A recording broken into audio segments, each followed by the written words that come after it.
Hi everyone, my name is Chris, the host, and you are here with another at-home episode of NikonTV. Now, we have a lot to go through today, so let me kind of give you a brief description of what we're going to be talking about. So, right off the bat, obviously, with the title being Choosing the Right Prime Telephoto Lens, we're going to be talking all about Prime Telephoto lenses at first.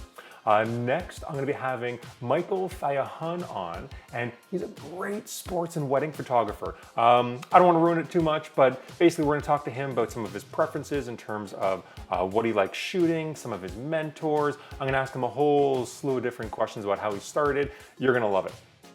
And after that, we're actually going to be doing a Getting to Know Your Camera series part that was recommended to us by the comments section a couple episodes ago. So this person had asked for, let's go through all of the different buttons and switches on the side of a lens. What do they mean? Why do I use them? Please describe them to me because I'm a little confused. So that's what we're going to be doing today on the Getting to Know Your Camera section. It's going to be all about the NIKKOR switches on the side of your lens and why to use one over another and what they actually mean. At the very end, we are going to be doing a quick little interesting read section. A lot of these are actually going to be a couple photographers that Michael actually looked up to, that he kind of used to want to get better and to strive to get a little bit better. So let's get started. We're going to go and begin with the Prime Telephotos. Now, last episode, I talked about how to choose the right zoom telephoto lens. This is all about the primes. Now, I'm going to kind of split them up into two different categories. I'll call them kind of our exotics, and then I'll talk about a secondary branch of our prime telephotos that are my favorites. So with our exotics, these are kind of the top of the top. These are the ones that people really expect are going to give them the best image quality.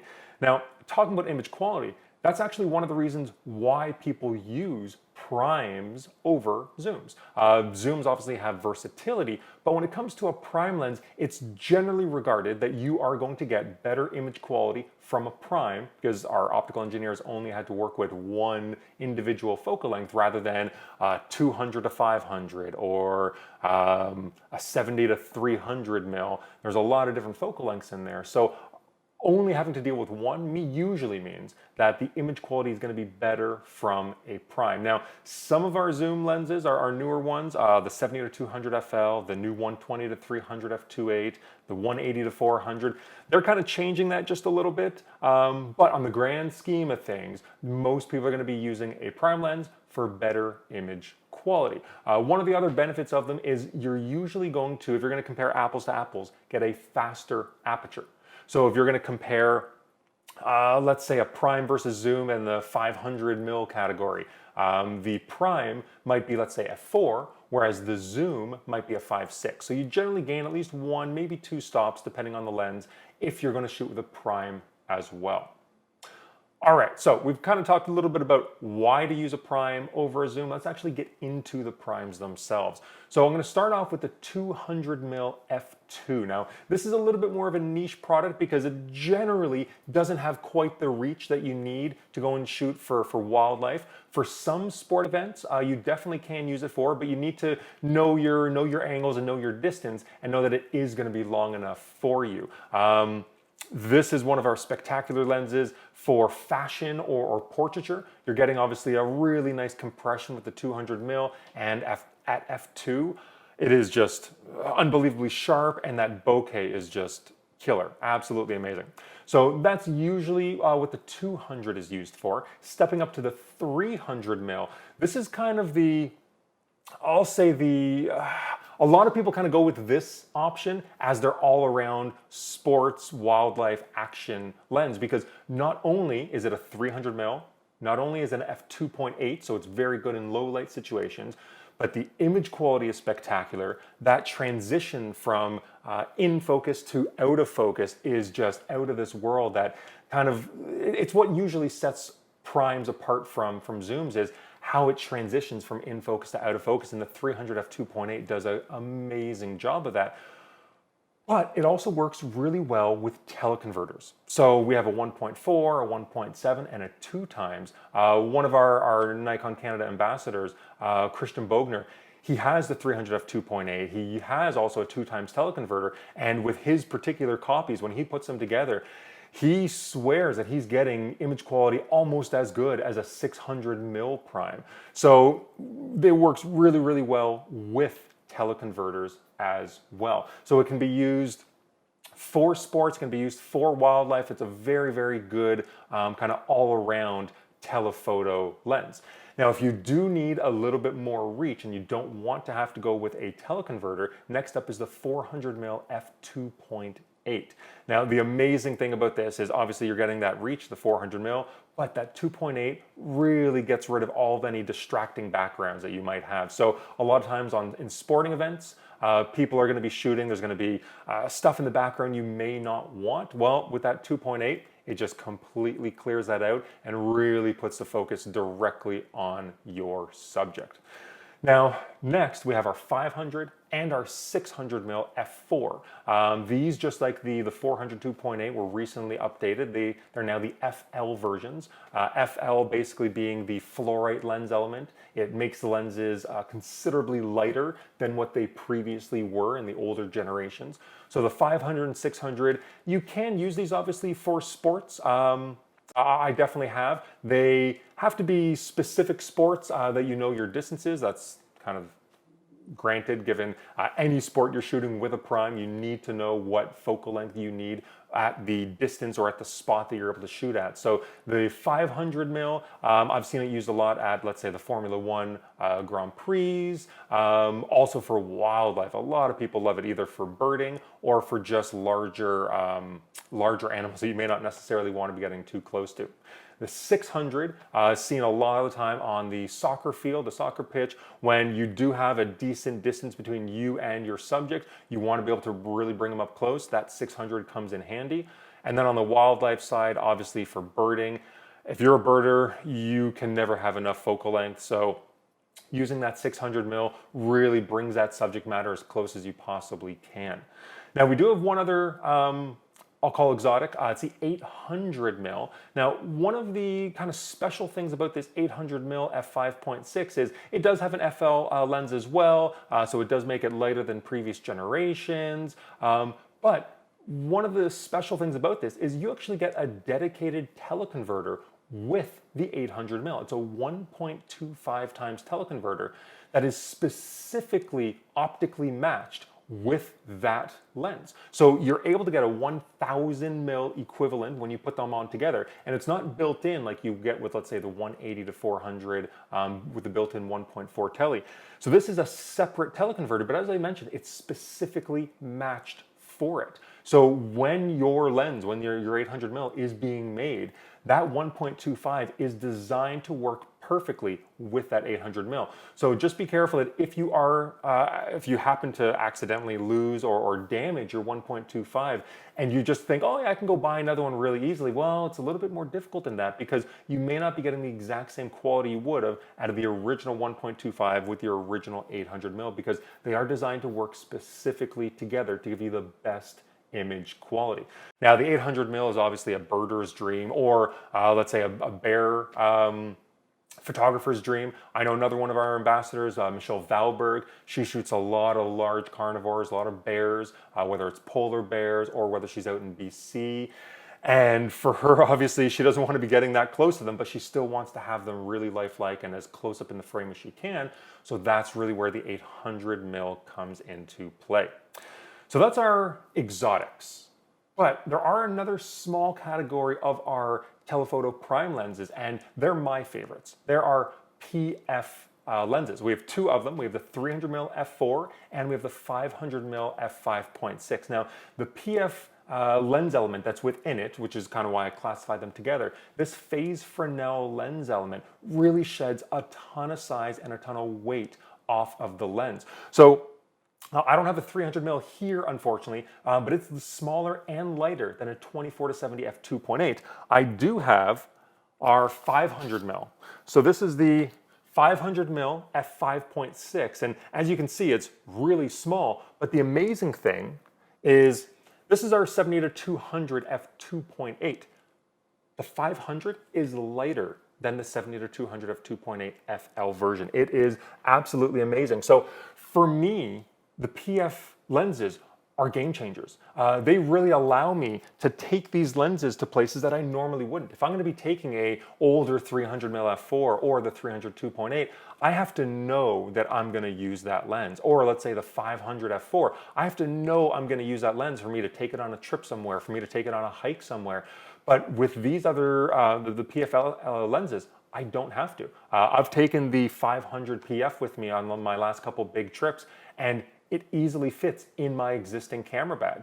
I can go and not just leave it in the hotel room the entire trip and only bring it out if I'm going to be driving somewhere. I've gone on 2-3 hour hikes with this when I know I'm either going to be doing some bird photography in a more remote area, or I'm going to be going and shooting some surfing in a more remote area on the island. I didn't have to worry about, oh, I don't want to lug around this huge giant lens.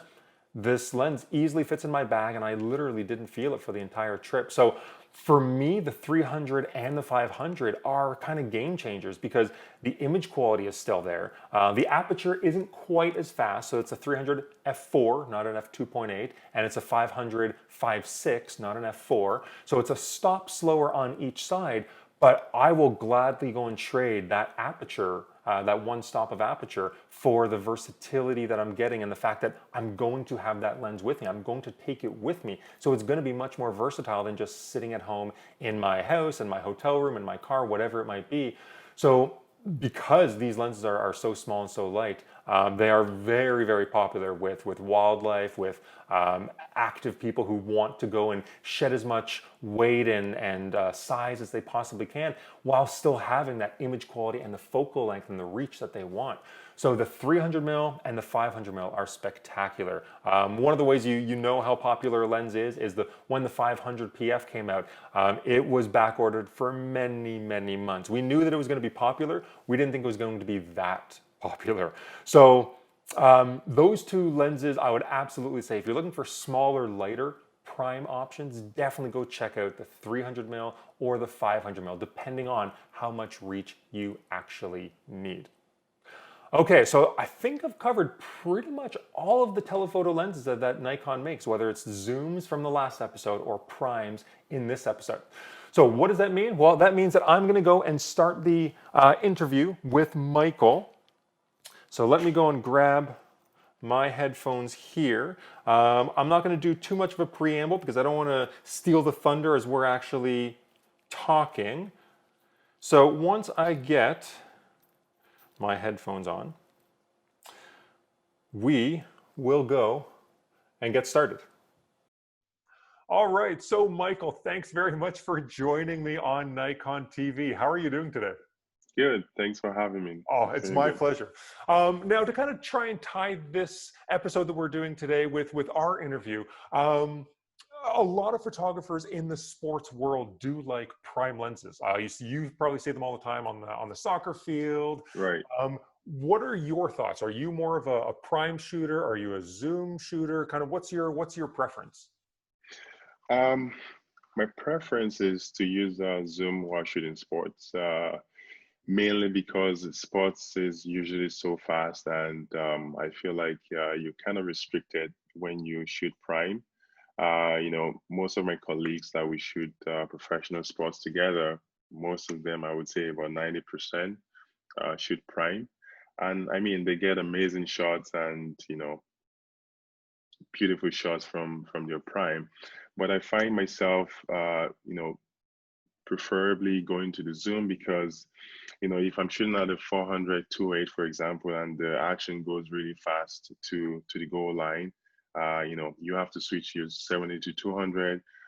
Pretty good at switching lenses, but at the same time, I want to kind of limit my movement and just mostly focus on the action and just try not to miss some action. And that's why I prefer to use my Nikon 200 to 400 f4, because that way, up from the middle of the field up onto the goal line, I'm pretty good using that same lens. So basically, I stick to zoom because the moment is more important to me than the shooting fast aperture. And especially, the newer DSLRs, they're pretty good at, high ISOs. Like I shoot 8,000 ISOs and I see no grain, right? So I mean, that makes me more comfortable just using Zoom because I would rather catch action than just have a super blurry background and just cut off, arms and legs and stuff like that. That's interesting. That's really interesting. And I do find that with a lot of sports photographers, there really is kind of that divide where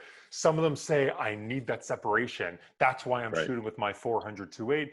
But Yeah. then I'm kind of in the camp with you where whenever I'm shooting sports, I'm almost always shooting with a zoom. I'll sometimes bring a prime with me, but I always seem to Yeah. kind of leave it on the sideline because I don't Yeah. want to be changing lenses and missing moments. And then by Right. the time I do switch to something a little bit wider, that moment's gone and now I It's need gone. something Yeah. further again. Yeah. Yeah. Right. So Yeah. I'm totally with you there. I like the versatility. I'll give up that little bit of Yes. aperture, that little bit Yes. of a shallow depth of field to go and Yes. capture that moment. That's kind of Definitely. really what's key for me.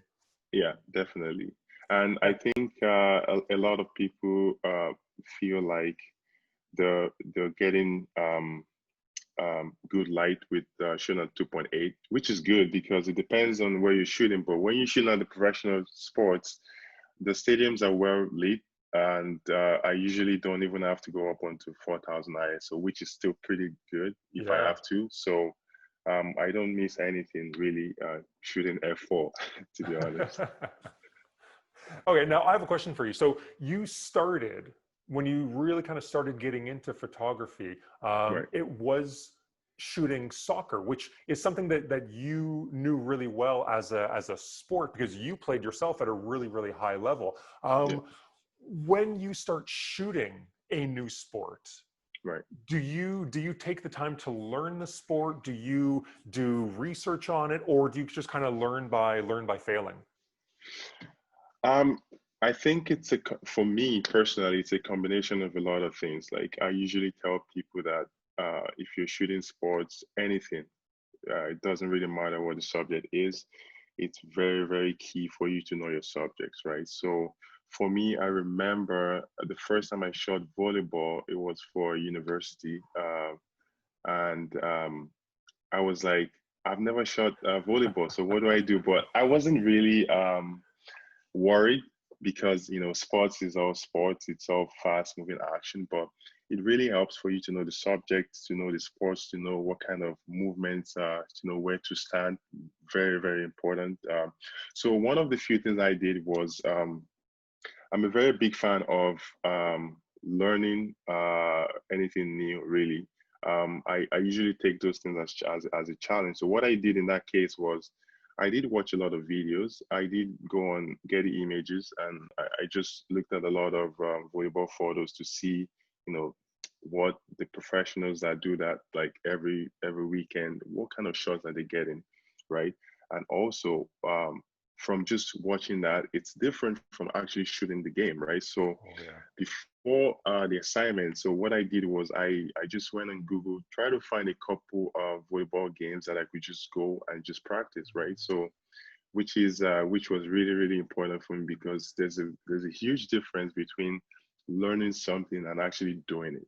You find out that some things don't really necessarily work out exactly the way you learn because there's a lot of factors, right? It's a different venue from the person you're learning from, right? So it's a combination of watching videos, like I said, looking at images of what people have done, and also practicing. So I did go ahead of time to get some shots. I reviewed my shots, see what worked out well, what didn't work out well. I think I went out a couple of times before the actual assignment to kind of get really comfortable shooting volleyball. And I must say, I think volleyball, for example, is one of the hardest sports I've ever shot because it's really fast. Like I got compared to to tell you. soccer, So it's really fast. I'm quite tall. I'm like 6'6", 6'7", and I've played pretty Okay. high Oh, level really? volleyball for a number of years now. So volleyball Nice. for me is where I actually stress test a lot of our cameras. So when I get, Oh, let's say, wow. the D6, the D5, the Yeah, D4, yeah, I would actually yeah, go into my volleyball leagues and actually play with them.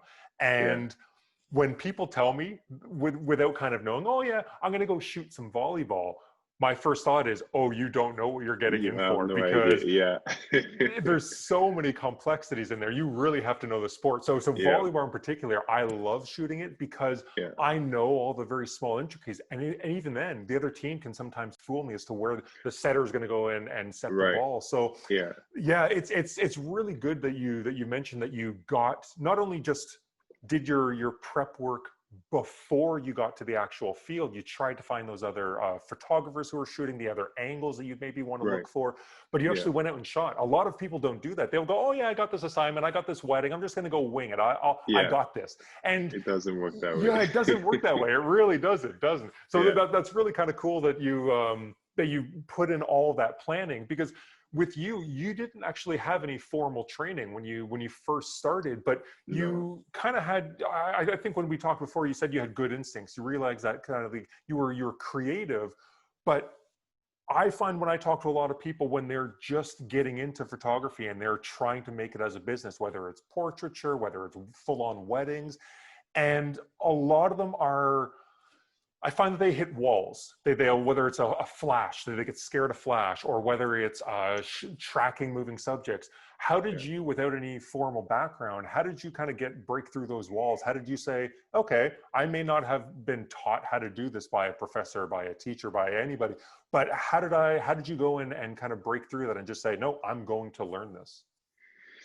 Um, it was kind of interesting, but it was fun at the same time.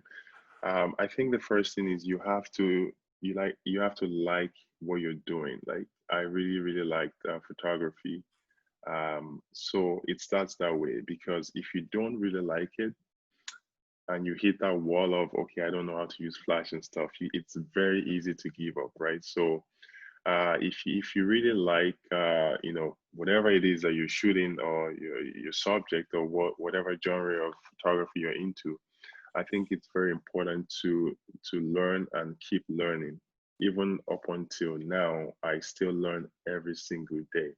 So the best way that I really got better and got good instinct was, I think at the top of my list would be getting a mentor. I cannot Mhm. stress the importance of having a mentor. I have the privilege of knowing and talking to a few photographers, both, I mean, not much of the sports photographers, but more like the weddings and portrait photographers, the likes of Siva, Haran of Divine Method Photography, Jide Alakija of Alakija Studios, and on the sports side, I have Bello that I really, really admire his work. He's the chief photographer for Getty Images, and I think the sports side. So the mentorship really, really helped me from going from a beginner to someone that really knows what he's doing very, very fast. And Mhm. what that does is you have these people that, they've been doing this for the longest time, decades, right? And they've seen everything. And the fact that you're able to have those one-on-one mentorship, like I have with Siva and Jide Alakija, they're able to help you avoid those mistakes they made over years, right? So you're cutting down your the process of you learning and making mistakes and fixing and stuff like that. So I think that would be my number one reason for my good instinct. I mean, I never really got personal connection with these mentors that I'm talking about initially. I was just following them from afar by just looking at their work and just kind of observing what are they doing right, what are they doing that I'm not doing, basically. And I know a lot of photographers talk about not necessarily looking at other people's work, and I get it. But for me, looking at other people's work showed me how far I am from getting where I want to be, Mhm. right? So that way, I go to a shoot, I come back and I see what these guys are doing. I'm like, okay, I'm not there yet. Like, what are they doing, and what am I doing, right? So, but along the line, I was very fortunate to meet them, and they became my personal mentor up until right now. I still have a mentorship program with them, so it's really helping. And if you don't have the opportunity to actually have a mentorship in person with someone, I think it's very important for you to have a maybe I call it a virtual mentorship, like not necessarily connecting in person with that person, but have some photographers that you admire their work and just follow them, and engage with their posts. You'll be surprised. People would answer your questions that you have. There's no stupid question, right? So yeah, it's very important to have a mentor. So secondly is, like I said earlier, you learn all of this stuff. You learn, you read, and you watch videos and stuff. That's just less than half of the work. I think most of the work is actually getting your camera and actually shoot it, right? I was watching a video this other day, and someone talked about passive learning. You're just learning. You're just reading books. You're just watching videos all day long, but you're not actually putting into action what you're You're not learning, doing it. which You're not doing it you're at not all. doing it. So Exactly. that's Yeah. very, very important in getting better at anything you're doing, be it the sport photography or wedding photography or just photography in general. Cool. Well, yeah, I love the idea that, because you're right. A lot of people say that don't mimic other photographers. Don't try and copy the other people. And you're not necessarily trying to copy their style, No, but you're yeah, using that as a mirror almost to reflect to what you're reflect doing and what your you need progress. to do Yes, to get better. Yeah, exactly. I Yes, really, yes, really like that. So you've provided me with a couple of those kind of virtual mentors that you right. used first Yeah, as inspiration and then actually yeah, speaking to. So I'm going to go and right. throw a couple of those in the comments below, so people can Okay. go and follow their work and just Yeah, kind of see the same creativity that you saw. yeah. Now, one Sounds last good. question before we go, because Okay. we can't have people on here for hours and hours, even though I think they would. If you had, so you've shot a lot of sports. Yeah, To be honest, I've kind of neglected the fact that you've shot, you do weddings and portraiture. You have that kind of whole side as well, which is really right, cool. But for your sports, you've shot Davis Cup tennis. You've shot, right. as you mentioned, volleyball, basketball, Yeah, right. soccer. Yeah. Is there any, if you had one sport or activity, one action thing that you could shoot, do you have that one thing that you always want to go to, whether it's the Super Bowl, whether it's the World Series, or just something small and niche? Is there any one particular sport that you want to get to that you haven't been able to yet? Yes, I'm really really looking forward to the 2026 World Cup in Canada and the Ooh. US. So that's definitely one that I'm looking forward to covering. Uh, if I should say something that I don't know if that's gonna happen because there's no NFL in Canada, but I would really really love to shoot the Super Bowl one day for sure. Oh, cool. Yeah, Very, very cool. All right. Well, Michael, thank you very much for joining us today, for kind of enlightening us on a few of the different ways that people can think about shooting sports and getting into the business. Because a lot of people think that if you aren't formally trained, you can't get into it, but you just have to really put in the time and the effort yourself. You have to do the research. You have to do the effort yourself. And I love the mindset that you have and how you kind of push through. So thank you very much for joining us today. And thanks for having me.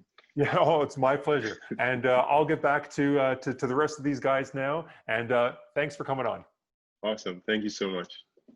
All right, so that was a great interview with Michael. I hope you guys learned a lot. I hope it was interesting to you.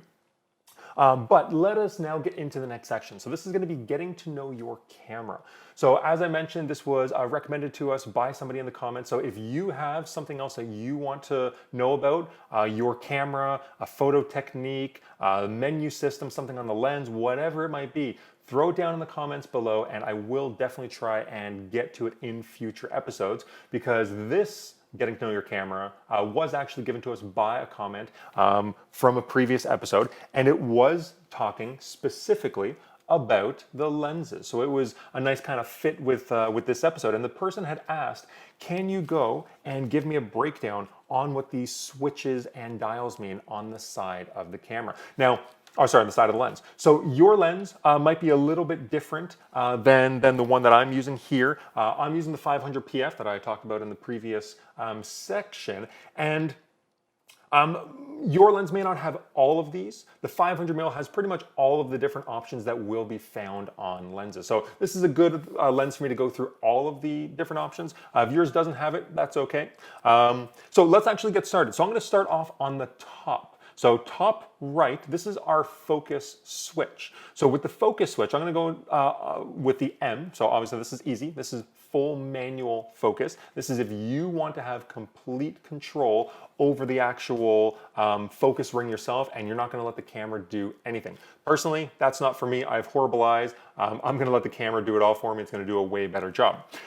But a lot more people are going to be using this center switch, the M with the smaller A. The reason the M is bigger is this allows you to, when you're tracking a moving subject, so your camera's in AFC and you're tracking, if you make even the smallest minute change to this focus ring, the camera will give you control over fine-tuning the autofocus. So if, let's say, that a bird's in a tree and it's kind of hopping around a little bit, and you don't want to rely on the camera's autofocus for whatever reason, and you want to manually tweak yourself that focus to get it exactly the way you want, well, if you have it set to MA, that big M stands for the fact that you have priority to fine-tune that autofocus, and the camera will give you that option. If you go switch to the AM, the large A and the small m, that means that the priority is on autofocus. So you still can fine tune it, but I'll show you how to do that afterwards. So again, if I'm focused and tracking, let's say I'm on a monopod, let's say I'm panning with a subject, depending on how you sometimes have your hand or how you're holding your system, you can, as you pan, sometimes move your hands on the lens, and that could slightly move your focus switch. Well, you obviously don't want that if you're tracking that subject. So by you having it in the AM, as I'm tracking, let's say I'm focused over here, as I slowly move that autofocus ring, I can see it, you guys can't, unfortunately, but I'm not able to actually change the autofocus. The camera is still having control of autofocus. It's not giving it to me because it says, no, you're doing this accidentally. But if I do want to go and have that ability to fine tune, instead of going with a smaller change of the focus ring, if I give it a big change, now I have full control of it and I can go and tweak that autofocus. So it kind of depends on your shooting style. If you want to have the ability to fine tune that autofocus, or sorry, the manual focus, and after letting the camera do most of the work, have it set to MA. But if you always want to have complete control, or sorry, if you never want to have complete control and you want the camera to, have it set to AM. Okay, so the next switch here below that says full or infinity, or 8 meters to infinity.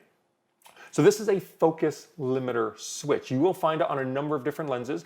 This is 8 meters to infinity. So that's about 24, 25 feet to infinity. Other lenses you'll see 1 meter, other lenses you'll see 2 or 3 meters. So that number does change depending on the focal length that you're using.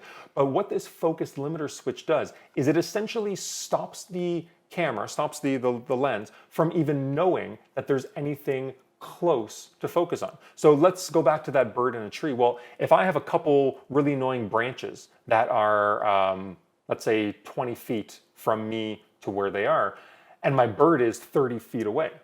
Okay, well, generally, if I have it set to infinity, or if I have it set to full, that means that the camera and lens can go and focus from the full focus range. So in this case, the closest focusing distance is about 3 meters, so I'm about 10 feet away. So it will go from 10 feet all the way up to infinity, and it can go and grab those small branches that might be in the way. But if I don't want the camera to even see those, I can go set from 8 to infinity. And now, from here to 25 feet out, it's not going to look at a single thing. So the first thing there is my bird at 30 feet away. So depending on if you have some annoying things in the foreground, you can go and set your focus limiter switch to essentially not even pay attention to those at all. All right, next we're going to talk about VR. So we have VR off, VR normal, and VR sport. Some of you will have VR active if you're using an older lens, and I'll talk about that in just 2 seconds. So obviously, VR, I'll give a quick rundown of that, is vibration reduction. This is a system that we have in our DSLRs that's in the lenses, and on the Z bodies, the Z6 and Z7, we do have it as a IBIS. It's an in-body image stabilization, and then we also have it in some of our Z lenses as well.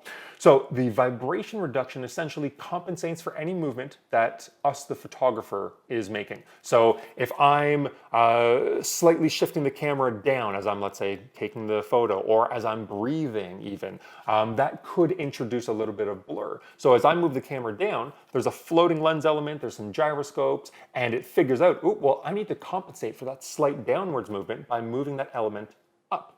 Okay, so that's what VR does. If you have it set to off, you will not have VR active at all. But if you have it set to normal, it's going to look at the frequency range that it expects a photographer to be introducing. That's, as I said, you taking a photo, just pressing the shutter. That's you breathing sometimes even. So it really kind of looks at the photographer as the reason that there's blur in the photos.